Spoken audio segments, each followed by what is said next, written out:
ఈ నెల 29న మౌని అమావాస్య రాబోతుంది. దీనినే పుష్య అమావాస్య అని అంటారు. ఇది పుష్యమాసంలో చివరి రోజు, తర్వాత ఇక మాఘమాసం ప్రారంభమవుతుంది. పుష్యమాసంలో చివరి రోజున ఈ పుష్య అమావాస్య చాలా శక్తివంతమైనది. ఈ అమావాస్యకి మౌని అమావాస్య అని, చోలంగి అమావాస్య అని పేరు. ఇది చాలా పవర్ఫుల్. 100 సంవత్సరాలకు వస్తున్న అతీంద్రియ శక్తులు కలిగిన అమావాస్య ఇది. ఈ 2025వ సంవత్సరంలో మొదటి అమావాస్య కొత్త సంవత్సరంలో వస్తుంది కనుక దీనికి అతీత శక్తులు ఉంటాయి. అయితే ఇంతటి విశిష్టమైన శక్తివంతమైన అమావాస్య రోజు ఇంట్లో బియ్యం డబ్బాలో ఇది వేయండి చాలు. 4 వైపుల నుండి ధనం దూసుకు వస్తుంది. కోరుకున్నంత ధనం వస్తుంది. డబ్బుకు లోటు అనేది రాదు.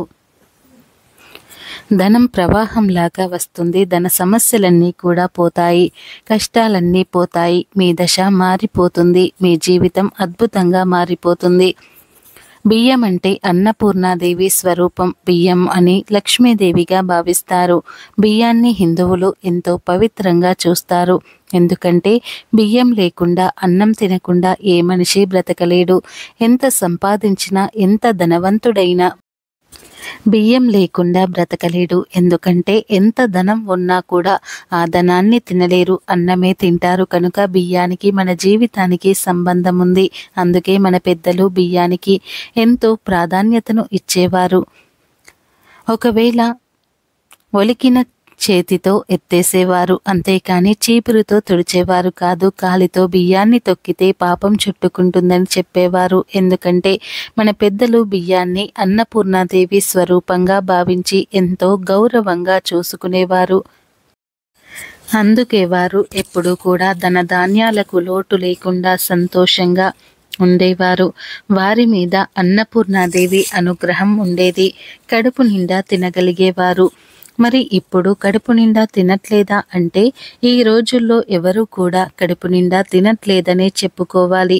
ఎందుకంటే ఈ కాలంలో మనుషులందరూ కూడా రకరకాల రోగాల బారిన పడి కడుపు నిండా తినలేకపోతున్నారు. రోగాలనే కాదు, కొంతమందికి రోగాలు ఏమీ లేకపోయినా సరే కడుపు నిండా తిండి తినలేరు. అంటే మనసు బాగోలేక పోయినా, ఇంట్లో గొడవలు జరుగుతూ ఉన్నా మనం కడుపు నిండా తినగలమా? తినలేము.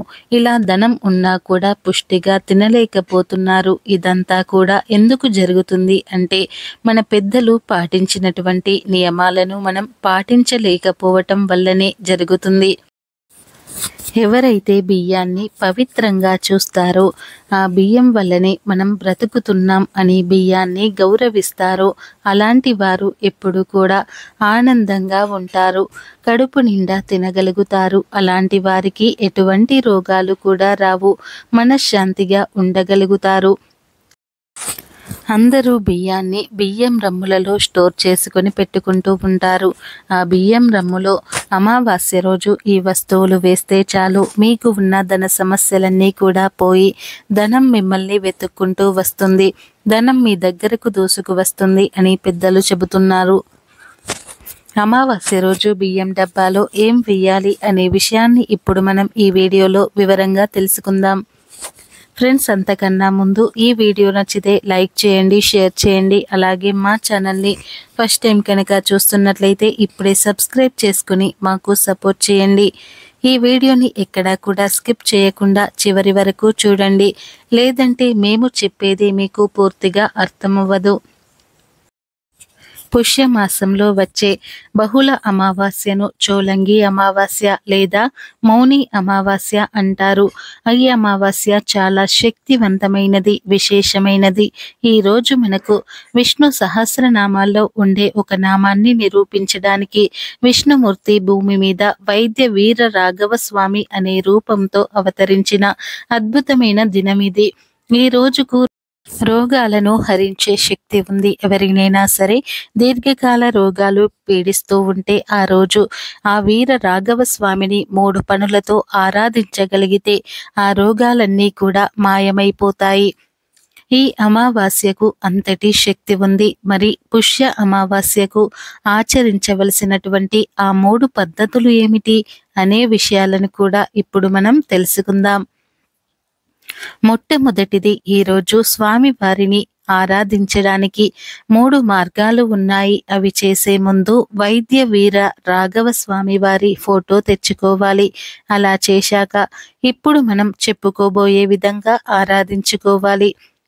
మొట్టమొదట ఒక ప్రత్యేకమైన దీపం వెలిగించాలి. ఆ దీపం ఎలా వెలిగించాలి అంటే పంచదారను పొడిలాగా చేసి బియ్యం పిండిలో కలిపి చిటికెడు యాలకుల పొడిని కూడా కలిపి ఆ పిండినంతా కూడా ఒక ప్లేట్లో వేసి మధ్యలో చిన్న గుంటలాగా చేసి అందులో ఆవు నెయ్యిని వేసి ప్రమిదను వేసి అప్పుడు దీపం వెలిగించండి.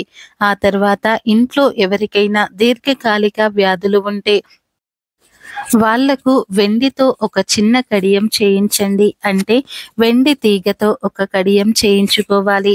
స్వామివారి ముందు కూర్చుని సంకల్పించి, స్వామి మీ దయ వల్ల కనుక ఈ వ్యాధి తగ్గి మాకు తిరిగి ఆరోగ్యం బాగుపడితే తిరువల్లూరు వచ్చి నీ దర్శనం చేసుకుంటాము. ఈ వెండి కడియాన్ని అక్కడ హుండీలో వేస్తాము అని సంకల్పం చెప్పుకొని అప్పుడు స్వామికి పూజ చేయండి. మామూలు నిత్య పూజలాగా చేయండి. అలాగే ఆ రోజు చేయవలసిన 3వ పని ఏమిటి అంటే మీ ఇంటి దగ్గరలో చెరువు ఉంటే చెరువు, లేకపోతే బావి దగ్గర అయినా సరే, లేదా మీ ఇంట్లో చిన్న గిన్నెలో నీళ్లు పోసుకొని ఆ నీళ్లలో ఇంటిల్లిపాది ఒక చిన్న బెల్లం ముక్క తీసుకుని ఆ నీటి గిన్నెలో చుట్టూ కూడా ప్రదక్షిణలు చేసి తిరువల్లూరులో ఉన్న పుష్కరిణికి చేస్తున్న అనుభవనతో చేసి ఆ తర్వాత ఇంట్లోని వారందరూ కూడా బెల్లం ముక్కను గిన్నెలో వేయండి. ఇలా ఈరోజు వైద్య వీర రాఘవ స్వామిని ఆరాధించాలి. ఆ తరువాత పూజ అంతా కూడా అయిపోయాక దీపం కొండెక్కిన తర్వాత ప్రసాదం అంతటినీ కూడా అంటే బియ్యం పిండి, పంచదార, యాలకుల పొడితో కూడిన దాన్ని నెయ్యితో చిన్న చిన్న ఉండలుగా చేసి ఇంట్లో అందరూ కూడా తినండి. తర్వాత వ్యాధి తగ్గిపోయాక తిరువల్లూరుకు వెళ్ళి తప్పకుండా హుండీలో వెండి కడియం వేసి స్వామిని దర్శించుకుని రండి. ఈ విధంగా చేస్తే దీర్ఘకాలిక వ్యాధుల నుండి బాగా అయిన వారు లక్షల్లో ఉన్నారు. అంతటి శక్తివంతమైన విష్ణు స్వరూపం ఈ వైద్య వీర రాఘవ స్వామి అవతారం. తిరువల్లూరుకు చెన్నైకి దగ్గరగా ఒక 40 కిలోమీటర్లో ఉంది. మనకు మొత్తం 108 దివ్య ప్రదేశాలు ఉన్నాయి. వాటిల్లో తిరువల్లూరు కూడా ఒక దివ్య ప్రదేశం. ఈ క్షేత్రం అమావాస్య రోజు అత్యంత శక్తిని పుంజుకొని ఉంటుంది. ఈ రోజు ఇక్కడికి వేల మంది జనాలు వస్తారు. చోలంగి అమావాస్య రోజు ఈ క్షేత్రం పరిపూర్ణమైన శక్తిని పొందుతుంది. అక్కడికి వెళ్ళి దర్శనం చేసుకుంటే ఎలాంటి రోగాలైనా సరే మాయమవుతాయి. ఇక్కడ ఋతు పాపనాశిని అనే ఒక పుష్కరిణి ఉంది. ఈ పుష్కరిణిలో ఒక బెల్లం ముక్క వేసి స్వామికి నమస్కారం చేసుకుంటారు. ఈ పుష్కరిణి ఎప్పటి నుండో ఉన్న పరమేశ్వరుడు వీరభద్రుని స్వరూపంలో వచ్చిన స్నానం చేసిన అపురూపమైన శిరస్సు ఇది. ఆరోగ్యం నుండి ఆత్మ జ్ఞానం వరకు ఏదైనా ఇచ్చే దివ్య జ్ఞాన స్వరూపం ఈ వైద్య వీర రాఘవ స్వామి. చోలంగి అమావాస్య రోజు అత్యంత శక్తి ఈ ఆలయంలో ఉంటుంది. ఈ రోజు మనం చెప్పుకున్న విధంగా చేస్తే ఎలాంటి వ్యాధులైనా సరే నయమైపోతాయి, శుభాలు కలుగుతాయి. మౌని అమావాస్య రోజు గంగా నది పవిత్రంగా మారుతుంది. అందుకే ఈ రోజు ప్రతి ఒక్కరు కూడా గంగా నది స్నానం చేస్తారు. ఈ రోజు వారణాసిలో జనం గంగా నది స్నానానికి పోటెత్తుతారు. ఈ రోజు గంగా నదిలో స్నానం చేసే వారి సకల దరిద్రాలు పోతాయి, సకల పాపాలు పోతాయి, శరీరం పరిశుద్ధమై అత్యంత శక్తి వస్తుంది. గంగా నదిలో స్నానం చేయలేని వారు ఈ రోజు దగ్గరలో ఉండే నదిలో స్నానం చేస్తే మంచిది. నదిలో, చెరువులలో, కాలువలలో ఇలా పారే నీటిలో స్నానం చేయాలి. ఇక ఎంతో శక్తివంతమైన ఈ మౌని అమావాస్య రోజున మౌని అమావాస్య రోజు స్త్రీలు, పురుషులు ఎవరు కూడా కొన్ని పనులు చేయకూడదు అని శాస్త్రాలలో చెప్పారు. అమావాస్య రోజు ఎట్టి పరిస్థితులలోనూ కూడా భార్యాభర్తలు శారీరక సంబంధాలు పెట్టుకోకూడదు. ఎందుకంటే ఈ రోజు ప్రతికూల శక్తులు ఎక్కువగా ఉంటాయి. ఒకవేళ తెలియక ఈ రోజు భార్యాభర్తలు కలిస్తే వారికి పుట్టే బిడ్డ శారీరక వైకల్యంతో పుడతారని పురాణాలు చెబుతున్నాయి. కనుక మౌని అమావాస్య రోజున భార్యాభర్తలు సంగమించకూడదు. మౌని అమావాస్య రోజున ఎవరిపైన కూడా కోపం ప్రదర్శించకుండా ఉండాలి. ఈరోజు ప్రశాంతంగా ఉండాలి. తక్కువ మాట్లాడుకోవాలి. దైవంపై మనసు లగ్నం చేయాలి. ఈరోజు పొరపాటున కూడా కొన్ని మాటలు అంటే మీ జీవితంపై ఆ మాటల యొక్క ప్రభావం అనేది పడుతుంది. కాబట్టి ఈరోజు వీలైనంత వరకు కూడా మౌనంగా ఉండండి. దైవనామస్మరణ చేసుకోండి. మౌని అమావాస్య రోజు మర్రి చెట్టుకు ప్రతికూల శక్తులు వస్తాయి. కాబట్టి ఈరోజు మర్రి చెట్టు దగ్గరకు వెళ్ళకూడదు.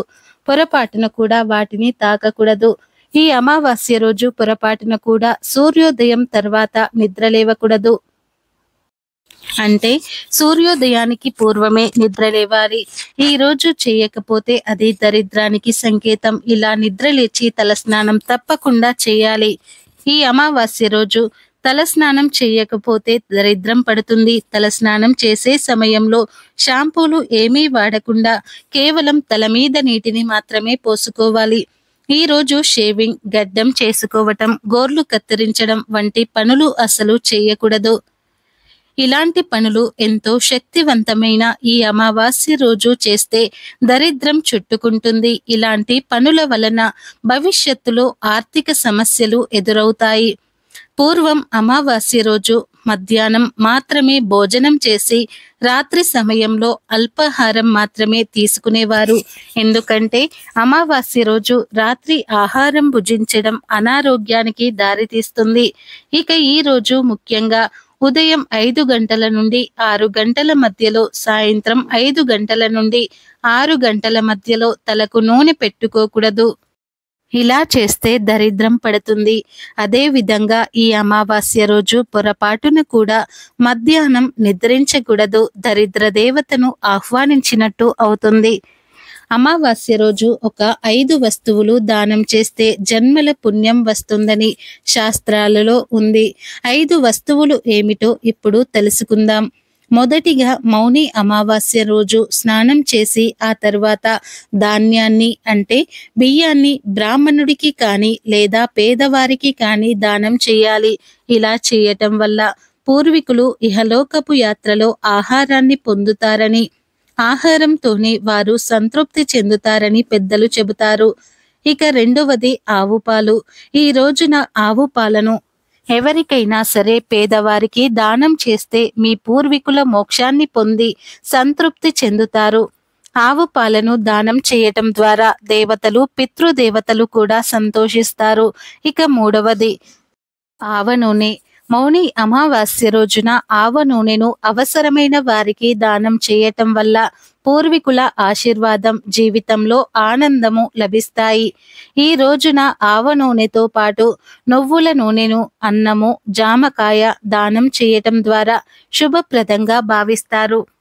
దుప్పటి అమావాస్య రోజున పేదవారికి దుప్పటిని దానం చేయటం వలన ఉత్తమ ఫలితాలు వస్తాయి. జ్యోతిష్య శాస్త్రం ప్రకారం దుప్పటిని దానం చేయటం వల్ల గ్రహాల ప్రభావం తగ్గుతుంది. పూర్వీకులు మోక్షాన్ని కూడా సహాయపడుతుంది. పూర్వీకులు దుప్పట్లను దానం చేయటంతో సంతోషిస్తారు. వారి వారసులు సంతోషంగా ఉండాలని ఆశీర్వదిస్తారు. అలాగే పంచదార. ఈ రోజు పేదవారికి పంచదారను దానం చేయటం వల్ల మీ జీవితం మధురంగా మారుతుంది. ఆర్థిక సమస్యలు తీరుతాయి, కష్టాలు పోతాయి అని పెద్దలు చెబుతూ ఉన్నారు. కనుక మీరు కూడా ఈ అమావాస్య రోజున ఈ 5 వస్తువులు ఏదో ఒకటి దానం చేసి శుభ ఫలితాలను పొందండి. ఈ మాసంలో వచ్చే అమావాస్యను చోలంగి అమావాస్య అంటారు. జీవనది అయిన గోదావరి పాయల్లో ఒకటి సాగరాన్ని సంక్రమించే చోటు కావటం వల్ల ఇక్కడ స్నానం చేస్తే నదిలో, సముద్రంలోనూ ఏకకాలంలో స్నానం చేసిన ఫలితాన్ని పొందుతారు. చోలంగి అమావాస్య రోజు జీవనది అయిన గోదావరి సముద్రంలో కలిసే చోటు వద్ద స్నానం ఆచరించి పితృతర్పణం గావిస్తే వారి పితృలు 21 తరాల వారు నరకలోక వేదనల నుండి విముక్తి కలుగుతారని, తత్ఫలితంగా స్వర్గలోక ప్రాప్తి సిద్ధించగలరని పురాణ కథలు చెబుతున్నాయి. ఇక ఎంతో శక్తివంతమైన అమావాస్య రోజున బియ్యం డబ్బాలో ఈ ఒక్కటి వేస్తే చాలు, ధనపరమైన సమస్యలు పోతాయి, ధనం మిమ్మల్ని వెతుక్కుంటూ వస్తుంది అని పండితులు చెబుతూ ఉన్నారు. ఈ పరిహారం చేయటం వలన ధనానికి సంబంధించిన సమస్యలు అన్నీ కూడా తీరిపోయి డబ్బు బాగా వస్తుంది అని అమ్మవారు మీ ఇంటికి వచ్చేది తిష్ట వేసుకుని కూర్చుంటుంది. ఈ అమావాస్యకు ఎంతో శక్తి ఉంది కనుక ఈ రోజు బియ్యం డబ్బాలో ఇది వేశారంటే మీ జీవితంలో దరిద్రాలు అన్నీ కూడా పోతాయి. తరతరాలకు తరగని ఐశ్వర్యం వస్తుంది. కొంతమంది బియ్యం మూట తెచ్చి అలా ఉంచేసి బియ్యాన్ని వాడుతూ ఉంటారు, కానీ అది మంచి పద్ధతి కాదు. బియ్యాన్ని ఎప్పుడైనా సరే డబ్బాలో వేసి స్టోర్ చేసుకుని వాడుకోవాలి. అలా వాడుకుంటేనే లక్ష్మీదేవి కటాక్షం మన మీద ఉంటుంది. చాలా మంది బియ్యం డబ్బాను ఇంట్లో ఎక్కడ పడితే అక్కడ ఏదో ఒక గదిలో పెట్టేస్తూ ఉంటారు, కానీ అలా ఎక్కడ పడితే అక్కడ పెట్టకూడదు. బియ్యం డబ్బాను ఎప్పుడైనా సరే వంట గదిలోనే పెట్టుకోవాలి. అలా వంటగదిలో పెట్టిన బియ్యం డబ్బాలో ఇది వేస్తే చాలు, తరతరాలకు తరగని ఐశ్వర్యం వస్తుంది. అసలు ఏం చేయాలి అంటే ఏమీ లేదు. అమావాస్య రోజు చక్కగా ఒక పసుపు రంగు వస్త్రాన్ని, కొత్త వస్త్రాన్ని, ఎప్పటి వరకు వాడని వస్త్రాన్ని తీసుకుని, జాకెట్ ముక్కను అయినా సరే కొత్త వస్త్రాన్ని తీసుకుని ఈ పరిహారానికి వాడుకోవచ్చు. ఇలా ముందు పసుపు రంగు వస్త్రాన్ని తీసుకుని దానిలో 11 రూపాయల చిల్లరను వేయండి. చేతి రూమాలు అంత సైజులో వస్త్రం తీసుకుని దానిలో ముందుగా 11 రూపాయల కాయిన్స్ వేయండి. అంతా చిల్లరని వేయండి. 10 రూపాయల కాగితాన్ని పెట్టవద్దు. 5 రూపాయల బిళ్ళలు అయినా సరే అంతా చిల్లరనే వేయండి. ఆ తర్వాత 7 లవంగాలను తీసుకుని అవి కూడా వస్త్రంలో వేసేయండి. లవంగాలకు చెడును తొలగించే అతీత శక్తులు ఉన్నాయి. మన కష్టాలను తొలగించి మన జీవితాన్ని మార్చేసే శక్తి లవంగాలకు ఉంటుంది కనుక 7 లవంగాలను వస్త్రంలో వేయండి. అలాగే వెల్లుల్లి రెబ్బలు ఉంటాయి కదా, ఆ వెల్లుల్లి రెబ్బలను కూడా 5 తొక్క తీయని వెల్లుల్లి రెబ్బలను వస్త్రంలో వేయండి. ఈ రెబ్బలు కూడా చాలా శక్తివంతమైనవి. చెడును తొలగించే శక్తి వెల్లుల్లి రెబ్బలకు ఉంటుంది కనుక 11 రూపాయలు, 7 లవంగాలు, 5 వెల్లుల్లి రెబ్బలను వస్త్రంలో వేసి ఆ వస్త్రాన్ని చిన్న మూటలాగా కట్టండి. తరువాత ఈ మూటను మీ చేతిలో పట్టుకొని లక్ష్మీదేవి ఫోటో ముందు నిలబడి మీ సంకల్పాన్ని చెప్పుకోండి. అమ్మ లక్ష్మీదేవి, మా ఇంట్లో ఉన్న దరిద్రం పోవాలి, ధన సమస్యలు, ఆరోగ్య సమస్యలు, అప్పుల బాధలు అన్నీ పోవాలి. ధనం కలిసి రావటం కోసం ఈ పరిహారం చేస్తున్నాము. నువ్వే ఈ పరిహారం ఫలించేలాగా చూడు తల్లి అని మనస్ఫూర్తిగా సంకల్పం అమ్మవారికి చెప్పుకోండి.